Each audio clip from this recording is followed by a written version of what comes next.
Un saluto da Heavy Metal Heaven. Oggi ci occupiamo di una band heavy power metal norvegese dal potenziale ottimo, non sfruttato però a pieno nel suo terzo album.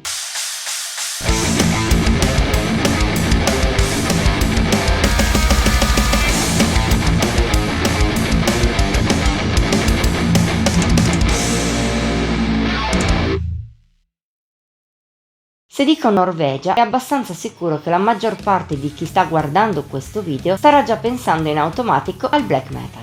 Non è un'associazione sbagliata, visto quanto il paese scandinavo abbia contribuito al genere dagli anni 90 a oggi. Tuttavia nei suoi confini c'è spazio anche per ogni altro genere metal, magari anche lontanissimo dal black, come quello suonato, per esempio, dai Tomorrow's Outlook.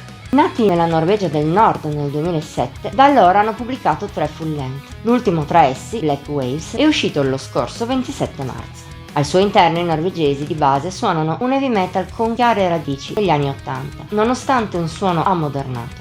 Lo è sia per quanto riguarda la produzione, sia per i forti influssi power. Anch'essi strizzano l'occhio al classico suono americano, pur non lasciando da parte quanto fatto nel genere dal 1990 a oggi. La componente prog che il gruppo mostrava in passato invece è quasi sparita. Rimane in giusto qualche svolazzo qua e là, ma per il resto è trascurabile. È un suono che, pur non avendo nulla di davvero nuovo, di base funziona in maniera discreta, grazie soprattutto all'esperienza dei Tomorrow's Outlook, percepibile in tutto il disco. Purtroppo però i norvegesi non riescono a dargli una personalità forte. A tratti anzi Black Waves suona abbastanza anonimo, colpa di vari fattori, in primis la loro tendenza a mettere troppa carne al fuoco. Non saprei dire se la ragione è che il disco non è stato ben studiato o se al contrario è stato iperstudiato negli 8 anni dal precedente A Voice Unheard. Quale che sia la spiegazione comunque, al suo interno ci sono diversi brani poco significativi. Se fossero stati tagliati, la scaletta ne avrebbe beneficiato. I suoi 53 minuti sono eccessivi. Questo eccesso, peraltro, riguarda anche lo stile. Nel disco i norvegesi a tratti sembrano indecisi se ammorbidire il proprio suono, abbracciando influssi hard rock old school, rimanere nel semplice heavy o andare verso il power, e finiscono per buttare dentro tutto insieme. Di conseguenza Black Waves spesso si rivela disomogeneo, poco coeso. Unito all'altro difetto ne risulta della musica che alla lunga suona generica, poco incisiva, con buoni spunti però anacquati.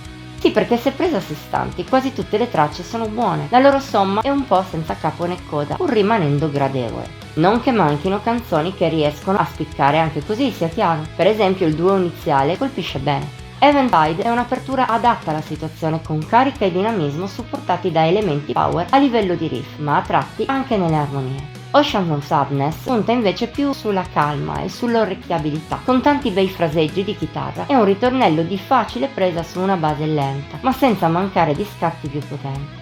Da citare c'è anche Silver Ghost. Forse non è tra le mie preferite, ma si rivela catturante, specie per quanto riguarda i chorus, oltre a possedere un buon lato hard rock che rimanda agli anni 80, per riff e melodie. Infine ho apprezzato molto la cover di Still, rinominata Death Still, degli Aria. I norvegesi sono riusciti a renderla loro, non solo traducendola in inglese, ma anche adattandola al proprio stile, senza perdere la ricadente solennità dell'originale. Contando che anche il resto, a parte qualche eccezione, non è poi così male, alla fine Black Waves si rivela un disco gradevole e discreto. Purtroppo però non riesce ad andare oltre. Con più focalizzazione, meno canzoni, più personalità e una maggior concentrazione di idee, sarebbe potuto essere buono se non ottimo. Di sicuro i Tomorrow's Outlook sono in grado di raggiungere questi livelli, come dimostrano a sprazzi anche qui. Speriamo perciò che questo sia solo un mezzo inciampo nella loro carriera e che riescano in futuro a pubblicare qualcosa all'altezza delle loro capacità. Voto di Heavy Metal Heaven 70 su 100.